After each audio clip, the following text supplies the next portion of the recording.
Hello everyone, स्वागत है आपका आकाश सुरेंद्रनगर जयपुर की ब्रांच पर। अभी जो रीमीट हुआ था उसमें हमारे स्टूडेंट्स ने बहुत अच्छी परफॉर्मेंस दी और उसमें से कुछ स्टूडेंट्स मेरे साथ प्रेजेंट हैं। सामने है मेरे धर्मवीर। तो हेलो धर्मवीर। धर्मवीर, अपने बारे में पहले कुछ बताइए। Myself, Dharamveer Singh. I am scoring 672 out of 720 and 454 All India rank. बिल्कुल। अच्छा, आप कहाँ के रहने वाले हो? सर मैं गांव मेरा गुठाकर है, तहसील वैर, डिस्ट्रिक्ट मेरा भरतपुर, राजस्थान। Very good. तो धर्मवीर का जो डिस्ट्रिक्ट है वो भरतपुर है। अच्छा, एक बात और मैं आपकी जानकारी के लिए बता देता हूँ। भरतपुर जो इस डिस्ट्रिक्ट से धर्मवीर जो है वो टॉपर है, सिटी टॉपर है भरतपुर का। तो congratulation Dharmveer. Thank you sir. अच्छा, ये बताइए कि आपकी सफलता के पीछे आप किस किस का योगदान मानते हो? सफलता के पीछे सर योगदान ऑब्वियसली मेरे पेरेंट्स का है, जिन्होंने हर एक मोमेंट पे जहां मैं गिरा और जहां पे परेशानी होती है एक बच्चे को प्रिपरेशन के दौरान, तो उन्होंने खूब सपोर्ट किया। और एकेडमिकली सर टीचर्स का बहुत ज्यादा हाथ है इस मुकाम तक पहुंचाने के लिए, क्योंकि सर टीचर्स के बिना आप नहीं कर सकते कुछ भी। तो फ्रेंड्स का जिनसे मैं कुछ भी बात कर सकता हूँ, तो सभी का मिला जुला कर। और आपकी मेहनत। हाँ सर। बिना आपकी मेहनत के ये चीजें संभव नहीं है। बिल्कुल सर। तो टीचर्स की गाइडेंस और पेरेंट्स का आशीर्वाद और स्टूडेंट की मेहनत, ये सब मिलकर फाइनली स्टूडेंट को सफलता दिलाती है। अच्छा, ये बताइए कि आपने पूरे साल यहाँ तैयारी की, आप रेगुलर क्लासरूम स्टूडेंट रहे हो यहाँ के, तो उस दौरान ऐसा भी समय आया होगा जो समय आपको कठिन लगा होगा, आपको दिक्कत आई होगी, तो वो समय क्या था और आप उस समय से कैसे बाहर निकले? सबसे कठिन समय तो यही था कि टफ क्वेश्चन को करना, क्योंकि नीट 2025 ने बता दिया था कि टफ क्वेश्चंस आपको अटेम्प्ट करने होंगे, चाहे क्योंकि आप उसके बिना आप कंसेप्ट बिल्ड नहीं कर सकते। फॉर्मूला बेस्ड हर कोई कर लेगा सवाल, तो आपको टफ क्वेश्चंस की तरफ जाना पड़ेगा। ये नीट 25 ने हमको बताया। बिल्कुल। तो वही जब टफ क्वेश्चन शुरुआत में करते हैं तो नहीं होते, किसी मेरे से तो नहीं हुए थे, लेकिन वही दौर था जब कठिनाइयां कि भाई टफ करना ही है, कठिन लग रहा है, लेकिन सर वही था। लेकिन इससे निकलने का एक बहुत बढ़िया वही है, सबको पता है कि आप करते रहो आराम से। जब नहीं हो रहा सवाल तो नोट्स पर जाओ, कहीं ना कहीं आपको वही आंसर मिल जाएगा। बाकी टीचर्स तो हैं। बिल्कुल, टीचर्स आपको गाइड करते हैं। अच्छा, ये बताइए कि आपकी डेली स्टडी का रूटीन क्या रहता था, कितने टाइम आप पढ़ते थे?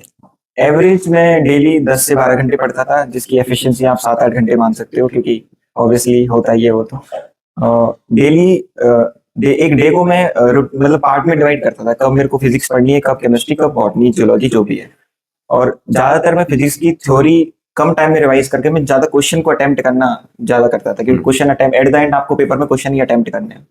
वही सर, सुबह सुबह मैं सुबह पढ़ता था, तो वही 5 बजे उठना, उसके बाद फिजिक्स रिवाइज करना, फिजिक्स के क्वेश्चंस वगैरह करना, बाकी कोचिंग आना, कोचिंग का वर्क करना, आपका जो पढ़ाया वो घर पे जाके पढ़ना, फिर घर पर बस वही सेम रूटीन फॉलो करना। बिल्कुल, जैसा कि धर्मवीर ने बोला कि मेन चीज है क्वेश्चन की प्रैक्टिस। जैसा कि मैं हमेशा बोलता हूँ, specially as a physics teacher, physics knowledge की सब्जेक्ट है, वो बात ठीक है, लेकिन उससे ज्यादा वो एप्टीट्यूड की सब्जेक्ट है। और एप्टीट्यूड का मतलब होता है चीजों को अप्लाई करना, और आप चीजों को अप्लाई करना तभी सीख पाते हो जब आप प्रैक्टिस करते हो। अच्छा धर्मवीर, ये बताइए आपको सबसे टफ सब्जेक्ट क्या लगता था और आपने उसको कैसे इंप्रूव किया? सब्जेक्ट सर मेरे को फिजिक्स लगता था, लेकिन आप एक एक अप्रोच होती है किसी भी चीज को, मैंने अप्रोच बना ली थी कि हाँ टफ है तो क्या, मेरे को करना है बस। बिल्कुल। एट द एंड आप अगर माइंड में ये सेट करोगे मेरे को करना है भाई, तो आप टफ सब्जेक्ट को भी अपनी फेवरेट सब्जेक्ट बना सकते हो। बिल्कुल, अगर हम सब्जेक्ट के पीछे लग जाएं तो वो हाँ चीज सर। पॉसिबल है। सही कहा धर्मवीर ने। अच्छा, ये बताइए कि आकाश इंस्टीट्यूट ने आपकी इस पूरी जर्नी में कैसे मदद की? कुछ स्पेशल रोल क्या रहा आकाश का? आकाश का स्पेशल रोल बहुत ज्यादा, मतलब आकाश नहीं होता तो मैं यहाँ इतनी अच्छी रैंक नहीं ले पाता। आकाश का मटेरियल, आकाश की test series, specially final test series, intensive test series, sir उन्होंने जहाँ जब पढ़ते वक्त अगर हम थ्योरी में कोई चीज छोड़ देते हैं, हाँ ये तो नहीं आएगी, वो चीजें जब टेस्ट में पूछी जाती है तो पता चलता है कि भाई ये भी इंपॉर्टेंट है। तो बस यही है कि आप टेस्ट सीरीज करते रहो, और टेस्ट ही आपको सिखाते हैं कि क्या करना है, क्या आप कितने लेवल पर स्टैंड कर रहे हो, कहाँ आप स्टैंड कर रहे हो।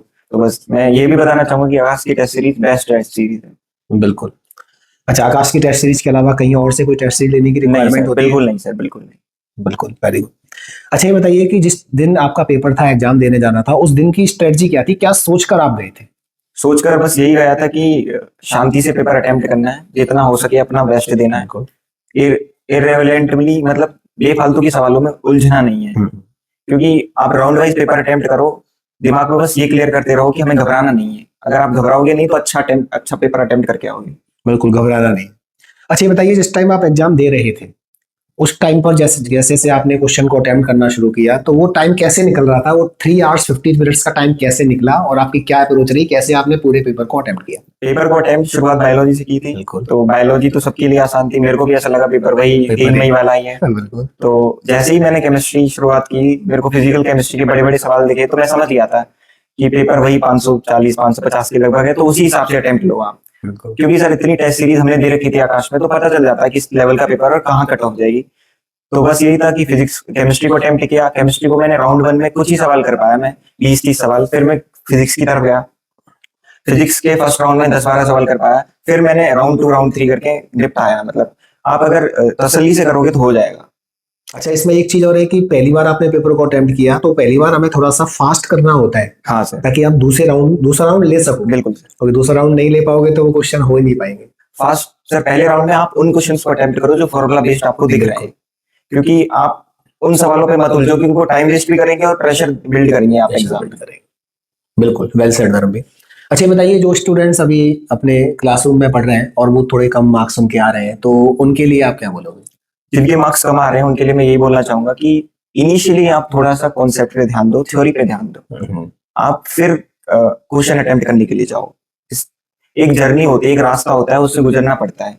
आप डायरेक्ट जेईई एडवांस के सवाल करने लग जाओगे पहले दिन, तो वो नहीं बनने वाले। तो रेलेवेंट सवाल को उठाओ, शुरुआत में छोटे छोटे कदम रखे आगे बढ़ो। बिल्कुल।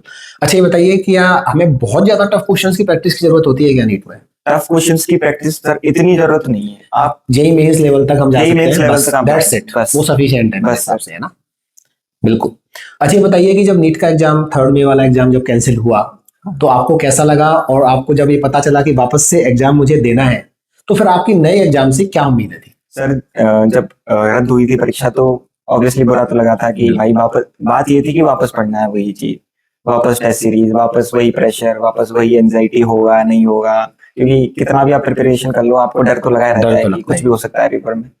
तो बस यही था, लेकिन प्रैक्टिकली होना पड़ेगा लाइफ में, क्योंकि आपके सामने कोई भी परेशानी आती तो आप उसे लड़ो। ठीक है, 2-3 घंटे रोना वगैरह आता है, तो वो ऑब्वियसली आएगा ही, क्योंकि आप ह्यूमन बींग्स हो, आप रोबोट तो हो नहीं। तो बस ये कि प्रैक्टिकल रहो लाइफ में। यही था कि भाई पेपर अब तो देना है, अगर मैं नहीं दे पाऊंगा तो मेरी सीट कोई और ले जाएगा, तो बस पढ़ना ही है, टेस्ट तो देना ही है। ऑप्शन एक ही है कि बस हाँ पढ़ना सर, ही है हमें, बस। और दूसरा और दूसरा ऑप्शन। ऑप्शन दिखता भी नहीं है सर। बिल्कुल सही कहा।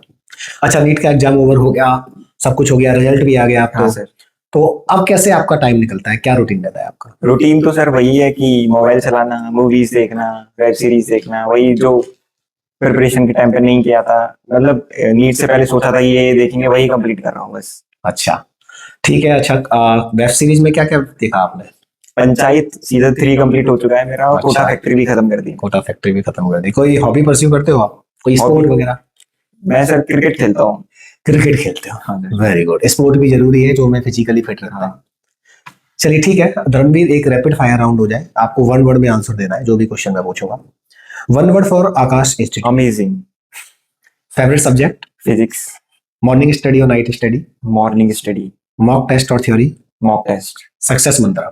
B consistent. Very good. अच्छा, एक गलती ऐसी बताइए जो किसी भी नीट स्टूडेंट को नहीं करनी चाहिए। क्या करना है वो सब बताते हैं, पर क्या नहीं करना है वो चीज भी आप बताइए। डोंट ओवर थिंक, और शुरुआत में कठिन सवालों पर मत जाओ, क्योंकि आप बेफालतू में परेशानी लोगे अपने दिमाग पे। तो आप एक रेलेवेंसी की पॉइंट फैक्टर पे काम करो। अननेसेसरी तो दुनिया भर की किताबें, उनको अटेम्प्ट करने से बढ़िया आप टीचर से कंसर्न कर लो कि क्या करना है, क्या नहीं करना, और किस तरह से चलना है। पहली सीढ़ी के बाद 10वीं पे छलांग नहीं लगानी, पहली के बाद दूसरी पे ही चलना है। वो प्रोसेस है, उससे गुजरना ही पड़ेगा। अच्छा, जो आपके जूनियर्स हैं उनके लिए क्या मैसेज है आपका? बस पढ़ते रहो और रुको मत। बस एट द एंड वो कहावत है ना कि खूब मेहनत करो, खूब मेहनत करने करने से हो जाता है। तो बस वही है, आप अपनी मेहनत पे भरोसा रखो, बस हो जाएगा। ज्यादा ओवर थिंकिंग मत करो। Very good Dharmveer. तो आपके सामने थे धर्मवीर। धर्मवीर ने जो कुछ बोला मैं उसको कंक्लूड करता हूँ। धर्मवीर ने हमें ये बताया कि हार्ड क्वेश्चंस की प्रैक्टिस नहीं करनी है हमें, केवल ठीक है हम नीट लेवल से जेईई मेंस लेवल तक जा सकते हैं, लेकिन पहले आपको कंसेप्चुअल क्लैरिटी होनी चाहिए। पहले थ्योरी को अपना पक्का करिए, कंसेप्ट क्लियर रखिए, उसके बाद फिर आगे आप क्वेश्चंस की प्रैक्टिस करिए। पर क्वेश्चन की प्रैक्टिस इंपॉर्टेंट है ना? बिना क्वेश्चन की प्रैक्टिस के किसी भी कॉम्पिटेटिव एग्जाम को निकाला नहीं जा सकता। तो आपने सुना है धर्मवीर को, जो कि भरतपुर सिटी टॉपर है और इनकी AIR है 454। Thank you Dharmveer. Thank you sir.